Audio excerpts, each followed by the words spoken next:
Je suis Innocente Edogali, journaliste animatrice à Radio Mokopo, c'est dans la préfecture de Bamono, mère et aspirante sur le projet PPDE. Bon, ce qui m'a permis de rejoindre, ce qui m'a motivé, m'a incité de rejoindre le projet, c'est que d'abord, de par mon métier, quand on va sur le terrain, je constate que nos communautés vivent dans une précarité. Il est vrai que dans nos différentes émissions, nous parlons de comment faire pour sortir de la pauvreté, comment faire pour ne pas être victime des violences basées sur le genre, et comment sortir de la peur, comment dénoncer les mauvais comportements des gens. On dit tout ça là, dans nos micros, les gens écoutent. Mais quand vous arrivez sur le terrain, vous constatez que ce n'est pas aussi ça. Surtout quand on parle des violences basées sur le genre, le viol, c'est une chose qui est très récurrente ici, dans notre milieu. Je ne sais pas si c'est parce que nous sommes dans un milieu reculé, mais c'est très développé. Donc, les gens ont tellement peur de dénoncer ces méfaits. Je me dis là, si j'arrive à acquérir de nouvelles compétences, surtout en droit, en ce qui concerne la responsabilité, la promotion, la défense des droits des enfants, je pourrais également aider ma communauté à dénoncer ces méfaits. Et au-delà de ça, on parle de la politique, puisque j'avais eu à mener des actions sur le terrain en termes politiques, mais je me suis dit non, maintenant qu'il faut véritablement que je m'engage. Donc je me suis dit là que je vais suivre des formations avec PPDE. Et j'ai commencé par des rencontres, par des ateliers qui m'ont permis de maintenant, mais comment je peux intervenir sur le terrain pour aider les femmes victimes des violences basées sur le genre, comment éveiller leur conscience, comment leur permettre d'avoir confiance en elles, comment savoir qu'elles ont des atouts, qu'elles ont des potentialités, qu'elles peuvent développer pour le développement de notre communauté.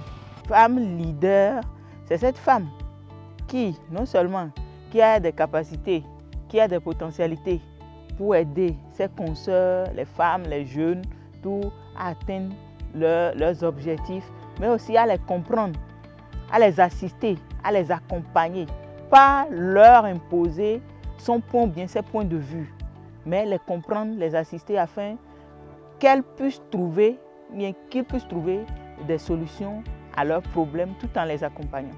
Avant ce projet, j'avais pour ambition de créer ma structure, de créer ma chaîne et de l'animer, de travailler avec des confrères. Mais grâce à ce projet, je me suis dit que je peux aller au-delà. Je peux aller au-delà et que seul, je ne pourrais pas atteindre tous les objectifs que je fixais, mais ensemble, en communauté, avec les femmes, avec d'autres personnes, que les objectifs que je me suis fixés auront beaucoup plus de résultats, auront beaucoup plus d'impact dans la communauté. Donc c'est ça même qui m'a motivé à adhérer au programme. Bon, au cours des séances de coaching, disons que j'ai eu à rencontrer beaucoup de personnes. J'ai rencontré beaucoup de personnes avec qui j'ai eu à partager des expériences. Et ça m'a tellement motivée. Disons qu'avant même, je n'étais pas trop partante pour faire de la politique ou bien parler des sujets politiques. Et j'étais hésitante, j'avais peur, je me disais, ben, est-ce qu'il valait la peine? Est-ce qu'il faut le faire? Et tout ça là.